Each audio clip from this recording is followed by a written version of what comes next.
asking like what major issues were affecting them. So we gave them a list of like city budget, Okay, cool. opioid epidemic, drug use, stuff like that, National Grid, Comcast. So we just have a bunch of questions like asking your opinion and how you would plan to do stuff like that against them. As mayor? Yeah. Okay.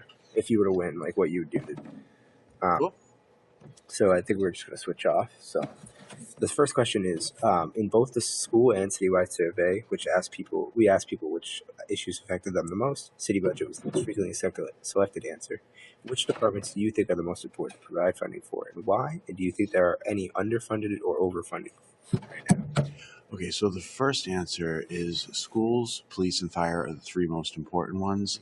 I would also put in water and wastewater, but water and wastewater are like what's called an enterprise system. And so an enterprise system operates, it's kind of a self-funding system. The revenues that they get from the work that they do providing water or removing nastiness water, those like basically pay for themselves. So schools, fire, and police, all three are underfunded. There is no city department, and there's no like state government agency. There is nothing that's ever funded appropriately or adequately, I should say. There's like, in government, it doesn't work like the private sector, where in government you want to keep revenues as low as possible, where revenues are basically taxes. So, there's just never enough money to go around for everything. So the schools have chronically been underfunded. I think that's kind of well known. Everybody knows about that. They just, the year after year, the bare minimum was given with the state requirement, and that resulted in 30 teachers being laid off last year. So that's one that is, I hear a lot about when I'm knocking on doors. So does that answer all of your questions? Because that was a multiple part question. Yeah, you answered the underfunded, and you provide which are most important to provide funding for. Yeah. Okay. Cool. So most people are aware that there's an opioid epidemic in Massachusetts. In our school-wide survey, 40% of students and teachers selected drug abuse as a major issue that affected them. So what would you do to mitigate the problem of drug use in Attleboro, especially in schools? Okay. So these, because the drug problem is such a large one, it's prevalent, it's everywhere, but it's also a very specific problem. It's something that requires state assistance and federal assistance. What we need to do is make sure we're tapping into the best we can with state and federal grants, because we had in the legislature just this year, maybe it was last year, it was very recently, we authorized an extra $80 million in spending on opioid and drug-related treatment programs. So that's one thing, is make sure we're constantly looking for those resources. At the state level, we also need to make sure our drug treatment programs and prison work, we need to make sure that like all of the programs we're offering actually deliver the outcomes. This is something that almost everybody overlooks. They like to just say, okay, well, we're going to fund the programs, but do the programs actually work? We don't really know, because we don't measure anything in like a really scientific way. But when I say scientific, I mean like having a treatment group, the people who are getting the services, and a control group, people who did not get the services. So that's a real problem too. We have to make sure that we're doing that. At the high school level, basically what I need to do is follow, because I'm not in the high school, and so what I need to do is follow the direction of the, the superintendent, who is, reports to the school committee, doesn't report to the mayor. So the superintendent would be informing me, this is what we need in the high school. There are, different awareness programs, that could be implemented, could be tried. That's like I said, that's something that, I have to actually look to see, like diagnose what the problem is, review what the alternatives are, like that we can, implement one of those alternatives, and then measure whether or not we're getting the results we want. So that's something that you just have to do, because it's so specific. It would almost be arrogant for me to come in and say, this is exactly what we need to do before I've spoken with the superintendent about it or the schools. So That makes sense. Thank you. So many people in Attleboro believe that there should be more options than National Grid and Comcast to provide their electricity and TV services. 22% of people that participated in the citywide service selected these as an issue. Do you think there's anything that can be done about the apparent monopoly on TV and electrical power? Yeah, well, with TV, it's funny you mention that because that's one of the things I just put on a mailing that was starting to arrive in people's homes this week, where I actually say, you know, just bumped it. Get a second internet provider in Attleboro. That was the mailing I put in everybody's mailboxes this week. So that's definitely an issue that I hear about all the time. As far as the electricity provider, though, you have one company that is sort of the producer of electricity, and that's National Grid. But then you've got multiple companies like Viridian, for example, that they actually act as a middle person to establish your the rate you pay. So they can sometimes lock you into a rate, so that way your rate's not going up. We are not like North Attleboro, which has its own electric company. But the economies of scale allowed them to do that early on, like a long time ago. That's when they got into their business of that. But now Atlas, they started that when it was very small and it was affordable. Attleboro is 43,000 people, and we wouldn't be able to actually do that. So there are different like billers, if you will. That is already an option, but as far as getting another electric production company in here, it's probably cost prohibitive. But as far as the internet goes, cable internet, and getting maybe Verizon Fios, for example, I don't know why they're being kept out of Attleboro, or why they're keeping themselves out of Attleboro. That's something I can only really look into as mayor, as CEO of the city.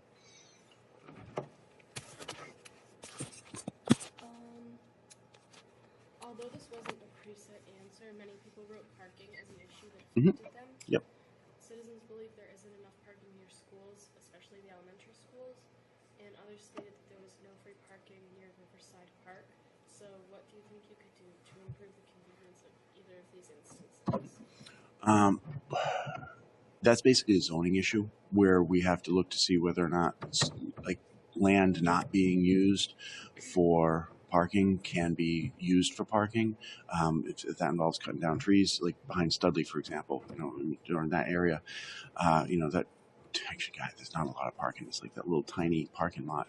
But that, there's a lot of woods area behind Studley. So that's just a zoning issue.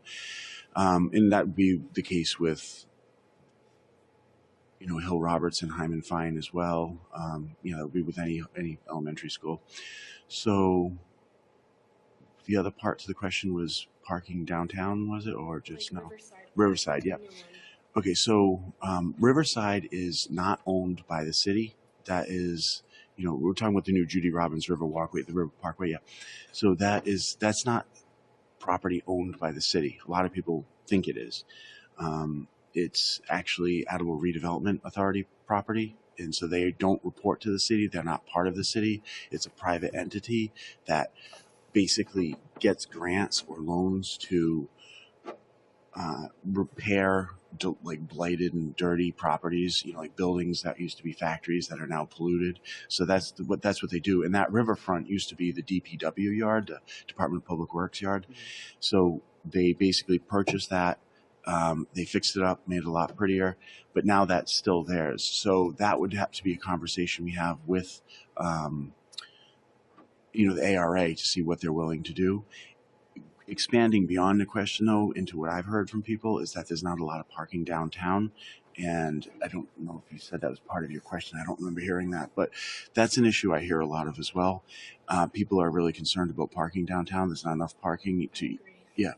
And so there's a couple of different buildings that could possibly be, because they're really ugly buildings. They are privately owned, so it's not like we can just go in and take them. Maybe there's an argument for eminent domain.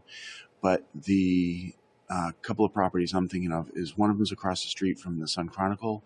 That big yellow building is kind of like really got a bad paint job. Maybe tannish building, beige color, light tan. But That's one that, maybe would be better if the Attleboro Redevelopment Authority was able to purchase it using grants, tear it down, and then, basically put parking there, but paid parking, so that way they can recoup some of the money. It may or may not be beyond the scope of what the ARA can do, because it might not be a polluted area, but they might be able to go beyond polluted areas. That's, again, a conversation we have to have with ARA. Another area on the other side of the center of Attleboro is, where that Chinese restaurant is on the corner of Park Street and Union Street? It's kind of like a little yellow. Was so good? Yeah, so good. Well, it's closed down now. You might know about that. Yeah, it's on the corner of Park and Union, and they closed down not too long ago. But that's another one. That whole corner has just got kind of really unkept buildings and property, and that's one that we could also possibly buy from the owner and tear it down and put like a nice corner parking lot there, a paid parking lot, something reasonable, but we'd have to have it paid one way or the other, unless we get a grant, which you don't have to pay back grants, but we would have to in the absence of a grant, we'd have to have it paid parking, that way you can recoup the money that was put in, and that would take a long time anyway. So anyway, yeah. So the next one is about the revitalization of the downtown. It's been a major focus of the city for major years, and ICE has marked it as a major issue. So how do you feel that the revitalization has been progressing, and what do you plan to do for the future? Okay, very good question. So the revitalization started under Judy Robbins, and it has been continued under Kevin Dumas. He gets a lot of state and federal grants to make things look pretty, like the sidewalks and the lampposts, but his philosophy has been, and this is where I would do things different. His philosophy has been, if you make things look pretty, businesses will come to Attleboro. And if you keep your business tax rate, because businesses pay taxes too, just like people and just like homeowners, if you keep that rate low, that will also incentivize people to come to Attleboro. Unfortunately, it really hasn't worked. We need to do a lot more than just that. The things I would do differently are to work with the Chamber of Commerce, make sure that we have a good sense on what the challenges businesses are faced with in Attleboro. That's not currently being done. Also, hire an economic development director to recruit businesses to come to Attleboro. That's also not currently being done. Hold quarterly meetings with businesses not in the Chamber of Commerce, because if you didn't know, the Chamber of Commerce is it's an association of businesses that pay fees, and then they have like basically an advocate for them. So I would also hold quarterly meetings with businesses that are not associated with the Chamber to find out what's important to them. The reason I want to get the Chamber involved, as well as businesses that are not in the Chamber, is because there's a lot of red tape and regulations in Attleboro that really discourage businesses from either coming here in the first place or growing. So we need to find out what those are, and basically just make life a little bit easier for businesses to come here to do business here. So there's several things that have been suggested as part of that. Also, what I want to do differently is to help create a small business association. I'm sorry, not a small business association, a downtown business association, to have like a group of the businesses working together, trying to advance their common interests and stuff. So. Just look like you see a ghost. Yeah, just someone walking down the hall. So, but yeah, those are like specific things that I would do that are currently not being done. Hire an economic development director, work with the Chamber of Commerce, hold quarterly meetings, try and get rid of some of those regulations and red tape that discourage businesses from coming here.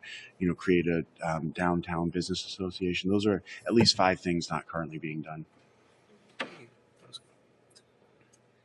Road conditions and traffic issues made up a large portion of both the school and citywide surveys. So how could we address the poor conditions like potholes and mitigate large traffic jams like the congestion that occurs every morning near the Shell station? Right. Okay. So the city basically gets what's called Chapter 90 funds from the state. State pays for most of, if not all of, the road repairs, roads and sidewalks. So that money comes to the city, and then it's basically spent by pretty much the mayor and the Department of Public Works. They decide, where the money is going to be spent, like what potholes are going to be filled up, what roads are going to be replaced. Sometimes we get grants to do new sidewalks. So that's where the money comes from, and then it becomes an issue of priorities. Where do we spend the money? And like I said before, there's never enough money in any department or any agency to cover all of the needs. So budgets reflect priorities. You spend your money where you're prioritizing. You spend, just like you spend your time. You spend your time on things that are important to you guys. You do that when you go home after school. You just how you spend your evenings and weekends. That's what's important to you. So the I think it was the second part to your question. It was what was the second part? Traffic. That's it. Thank you. So yeah. So traffic. That's not something we can just throw up a street light or stop signs anywhere we want. Yeah, we're gonna be out of here in just a couple more minutes. So, Of course. The traffic situation. So you always have to, whenever you're going to do anything with traffic, you always have to do a traffic study. You have to get the State Department of Transportation down to do, hold like a formal, they survey it. They look to see what the traffic patterns are, what time, how many people are coming, like how many cars are coming and going, how far things getting backed up. So all of that goes into doing anything. Now the Shell station, that's one that I've seen many times. It backs up a quarter of a mile sometimes, like kind of all the way down towards Thatcher Street. So that's one that, only happens a couple times a day, morning and afternoon. How long does it go on for? And then if certain thresholds are crossed from meeting, whether or not you put up a light there, because maybe on South Ave where you have that's the main drag. Then you have that's called Lathrop Drive right there, and then it eventually turns into West Street. Yeah. That right there. You need traffic lights right there to kind of ease some of that flow. But that's something you have to also look to see what the traffic flow is on South Ave, which is also 123, because then you have cars coming right off the freeway. If you put a traffic light there, you might back things up onto the freeway.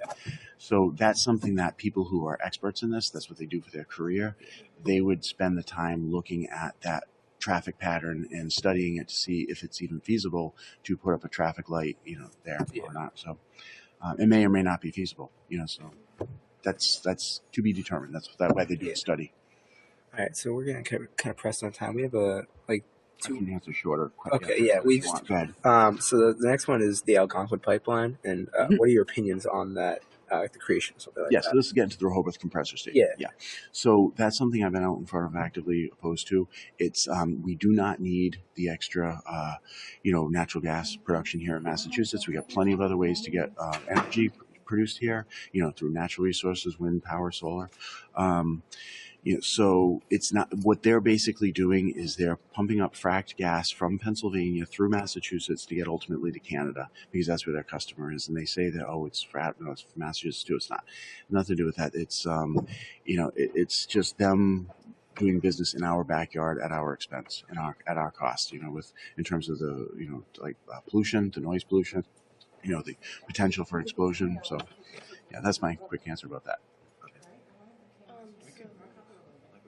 We only have these are just Quick little YouTube banging these ones. Okay, so we'll be banging out too. Is there anything you'd like to say to the new 18-year-old voters for this? Yeah, for the election, it's your right to vote or not vote. But if you don't vote, don't complain. Yeah, Agreed. That's simple. Okay, that's simple. You can go ahead and not vote. It's your right to vote or not vote. But if you don't vote, don't complain. So. Do you have any closing statements that you'd like to get on the record? Nothing that I can think of. I mean, I guess maybe if nothing changes, nothing changes. If it's in respect to the mayoral race, yeah, if nothing changes, nothing changes. Kevin has done a good job with certain things, but I'd like to bring us even further. He's been there 14 years, and I think it's time for new ideas, fresh ideas, new ways of doing things. Yeah. All right. So we'll draft it up, and then we'll send you a copy of what we've written down to see if there's anything that we left out that you'd like to have included.